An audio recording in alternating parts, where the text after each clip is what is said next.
Hey everybody, today we're going to be talking about The Sixth Gun.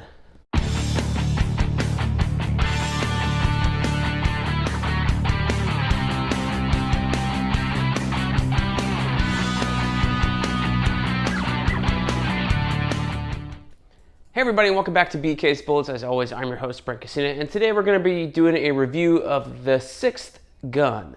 This is the entire series. I read it all on my iPad, so I got my trusty iPad here. I got some images I'll throw up on the screen and give you an example of the idea of the art.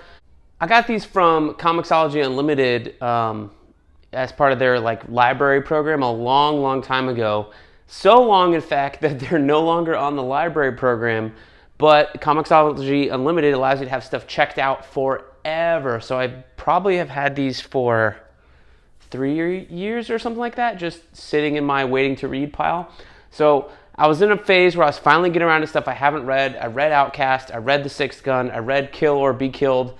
So we're doing reviews on all those. They are up on the channel probably by now, or maybe one is left to go. But so I was like, yeah, let me read it. So I had tried reading it a little bit before, and just, I don't know what happened. I was on a plane, and I was like, I want to do something else, so I exited out of it. Never came back to it. And so when I got to it this time, I was like, all right, I'm going to sit down and actually read it. And I had a good time.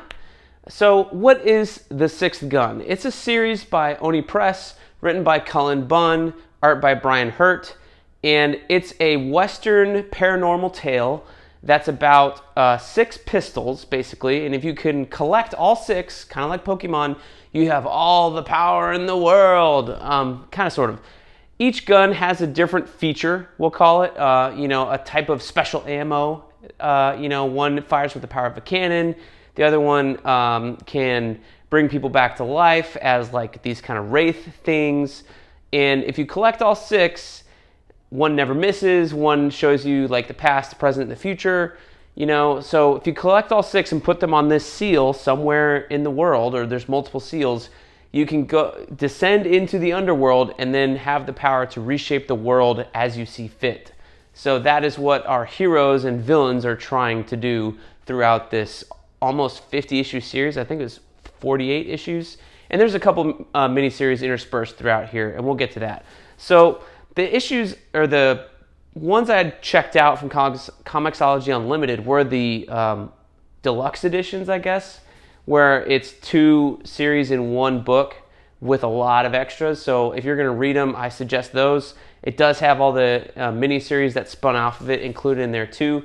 So overall, there's 6 of these. I think it's like book 1, book 2, that kind of thing. The deluxe editions, I don't know if they're listed as omnibus or whatever on the Comixology site, but certainly you could seek these out in comic book stores, or I don't know if there's an omnibus or anything like that. But it's a fun series, and I would urge you to check it out if you want to read it. So the series follows our heroes, our protagonists, Drake Sinclair, who is kind of a shady dude, and Becky. And we meet them in the first issue. Drake is kind of this similar to Jonah Hex, I guess, in his demeanor. He's a little bit nicer, but he's also an ex-Confederate soldier, and our main bad guy at the time is this kind of undead Confederate general, and he has some of the guns. He's trying to get the last one. And so we meet Becky and her paw has the last gun, and he had taken it from this general and hidden it away somewhere in the western United States of America, right? So we meet up with Becky and her paw, and they're attacked. Paw dies, and then immediately Drake Sinclair swoops Becky up and says, "We gotta get out of here, let's go." So that's kind of how our adventure begins.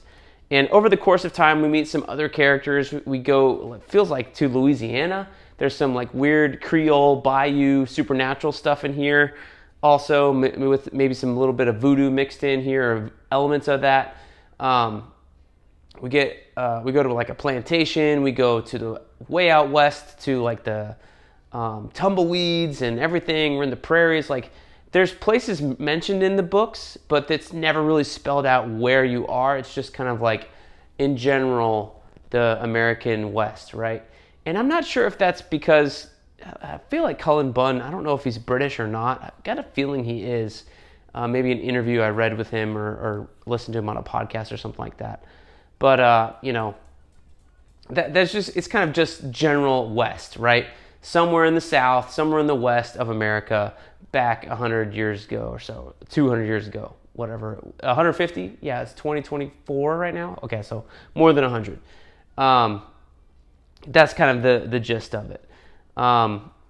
So you go from there, and it kind of becomes more of a chase all along the series, where the general is chasing Drake and Becky, and then they kind of like meet up with other characters, and then they go and chase the bad guys, and then vice versa again. So it's kind of like this Looney Tunes dance with a lot of really cool storylines and good art and some paranormal stuff mixed in here. And you're learning a little bit about the 6 guns along the way, what their powers are as they collect more and more or lose more and more. There's all sorts of like pushes and pulls with the power structure here.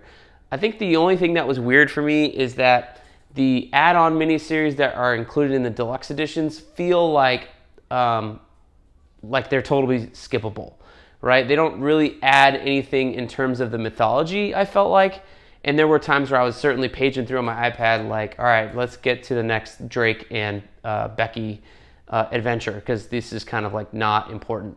It gives a lot of backstory to side characters that are introduced in the series, but it doesn't feel like it builds a lot of mythology at all.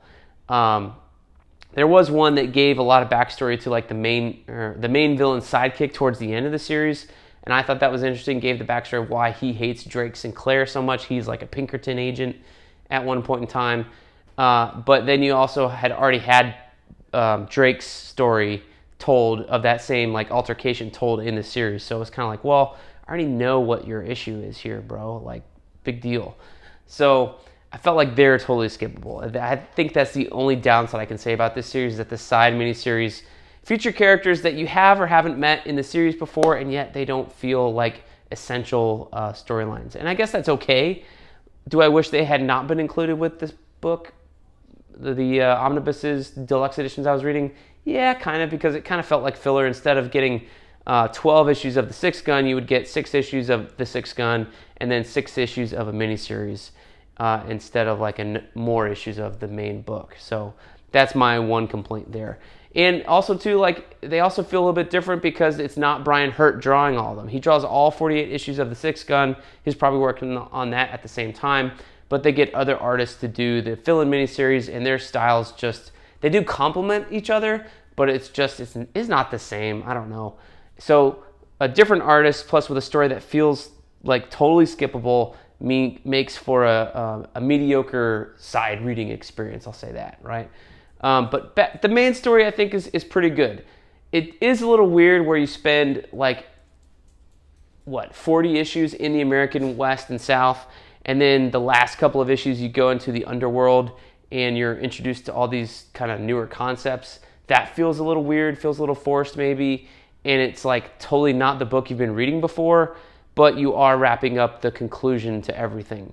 And I gotta say, the conclusion, although I had fun reading this entire series all the way through, the conclusion feels a little rushed. It feels a little lacking.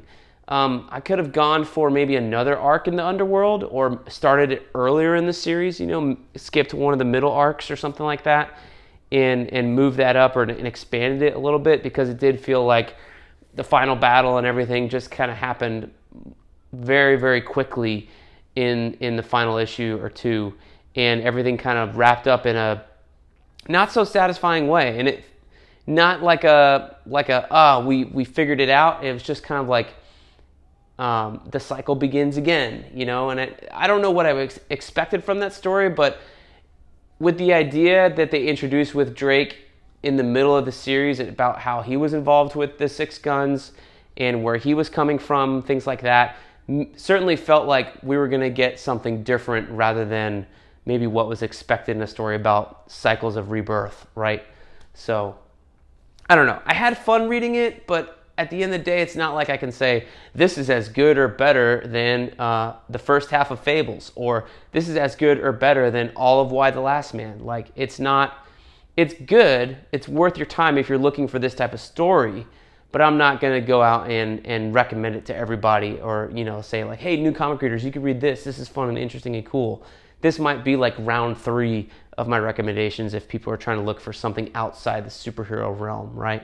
I think there's better books out there with more solid endings. Maybe shorter ones too, I don't know. 48 issues is a long, long time.